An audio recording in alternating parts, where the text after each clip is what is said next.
Hi Church family, coming to you this morning with more words of encouragement. Just wanted to share some words about David from 1 Samuel in the 23rd chapter. And I'm going to read verse 5 and then talk a little bit about it. It said, "And David and his men went to Calvary and fought with the Philistines, struck them with a mighty blow, and took away their livestock. So David saved the inhabitants of Calvary." We know at this time that Saul was pursuing David.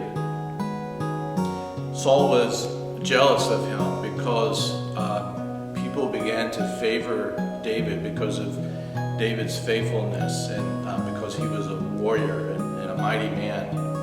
And so Saul became jealous, and he knew that the kingdom was slipping from his grasp and would one day be in David's hands, and knew that David would one day be the king. And so King Saul was doing all that he could to hold on to the kingdom. And it was reported to David that the Philistines had come up against the people of Calvary. This was Saul's responsibility, really, to protect the people as king.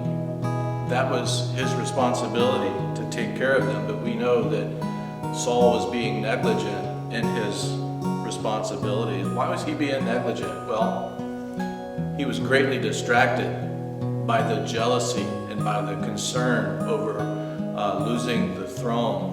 And he saw how the people favored David. And so he was very envious of David.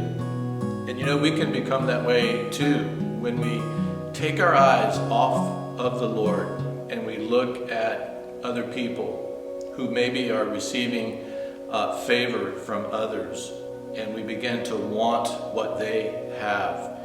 And we look at how God is blessing this person or that person, or there's a ministry that someone is overseeing and is flourishing, and we begin to look at that and want that same thing for us. Instead of focusing on Jesus and what He's called us to do, we begin to look at others and say within ourselves, I would like to have that, and become jealous of others. So Saul was not fulfilling his responsibilities as the king, and the people would suffer if there wasn't someone to step in to that role and to watch after the people and to protect them and defend them and fight for them. And so there's David. God raised David up, and that blessing fell from Saul and ended up with David. And you know, God will do that in our life as well. If we're negligent in the things that He's called us to do, if we're not serving in the way He's called us to serve and using our gifts, God will raise up another who's more faithful, more obedient to the call, who is serving in ways that we are not serving. And that blessing will fall from us, and someone else will receive that blessing. You know, I'm always amazed at how God used David in spite of his humble beginnings. You know, everybody looked at Saul and thought, that guy's king material. He's going to be a great king. You know, he's a handsome man. He's a warrior. He's a man of battle. He is a head taller than all the others in the kingdom. And overlooked this simple man, David, and even his own family. David's own family overlooked him and didn't think that he was king material. You know, it's been said that Saul had everything except a heart for God, and David had nothing but a heart for God.